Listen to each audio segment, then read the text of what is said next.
Merci, Madame la Présidente. Merci à chacun d'entre vous pour l'intérêt que vous avez porté à ce texte. Je voudrais revenir sur certains points des uns et des autres.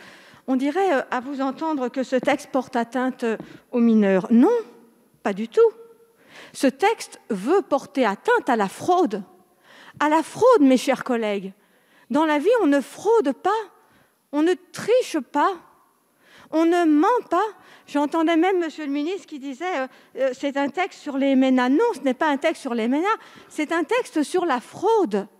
Et laisser cette fraude, c'est-à-dire laisser des faux mineurs, 60% sont des faux mineurs, se déclarent être mineurs alors qu'ils n'y sont pas. Donc c'est cette lutte-là que je veux mener, pour pouvoir protéger les vrais mineurs, les enfants qui, eux, ont droit aux protections de l'enfance et à tout ce qui leur est dû. Eux ont droit à être surveillés, protégés, encadrés, éduqués, formés. Et de la somme allouée, vous l'avez rappelé souvent, 50 000 € par individu et par an. La somme perdue, j'allais dire, pour ces mineurs qui n'en sont pas, devrait aller aux vrais mineurs. Et là, ils pourraient s'intégrer. Et là, on pourrait faire beaucoup de choses pour eux. Oui, ce texte tend à les protéger. J'entends l'un d'entre vous qui me dit mais posez-vous, c'est pour les mettre les faux mineurs à la rue, et posez-vous la question, pourquoi ils fraudent ? Mais mes chers collègues, on est tombé sur la tête. Je ne vais pas me poser la question, pourquoi les gens fraudent ? Demandez donc aux coureurs cyclistes, est-ce qu'on leur pose la question, pourquoi vous vous êtes dopés ? On ne fraude pas dans la vie. C'est le minimum. Ce n'est pas... On me disait que ce texte était d'extrême droite. Il suffit d'être à la droite de Benoît. Il suffit d'être à la droite de Benoît Hamon pour être d'extrême droite. Donc c'est assez facile. Mais... S'il vous plaît, chers collègues, vous laissez la rapporteure s'exprimer. Mais ce texte, ce n'est pas un texte à la droite de Benoît Hamon, c'est une institutrice, une directrice d'école, même une mère. On ne triche pas, on ne ment pas. C'est ainsi qu'on élève et qu'on doit élever nos enfants. C'est ainsi qu'on doit les éduquer.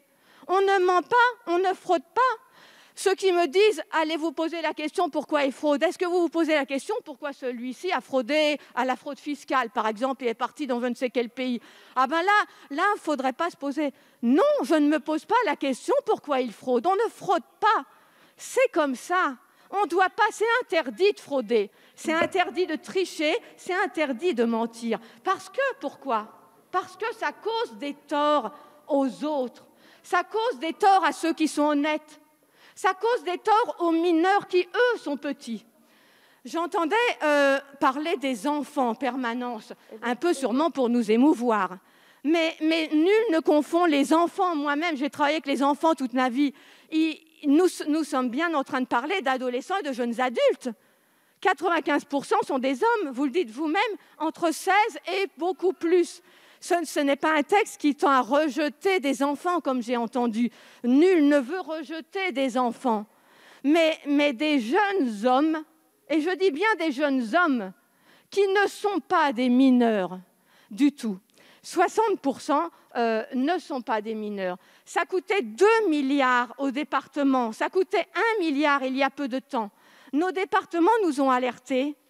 Il y a un vrai problème de mettre ensemble les vrais mineurs, se faire côtoyer avec les faux mineurs, appelons-le.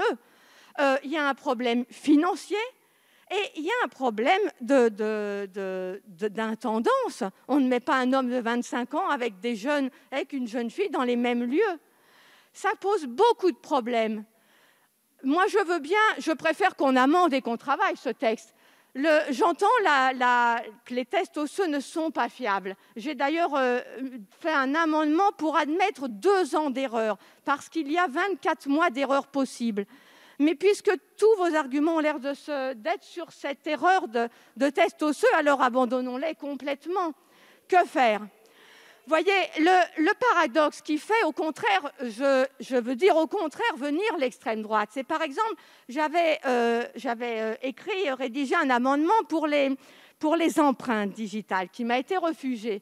Mais ce qui fait venir l'extrême droite dont on parlait, c'est que précisément n'importe quel individu lambda, entre vous ou moi, je refais une pièce d'identité, on va, sans me demander mon consentement, m'obliger à mettre les empreintes digitales. Mais pour ces jeunes hommes, ce n'est pas possible. Ça fait venir l'extrême droite, parce que ça, effectivement, les gens ne comprennent pas. Pourquoi on ne peut pas faire de tests? Pourquoi on ne peut pas faire les empreintes digitales?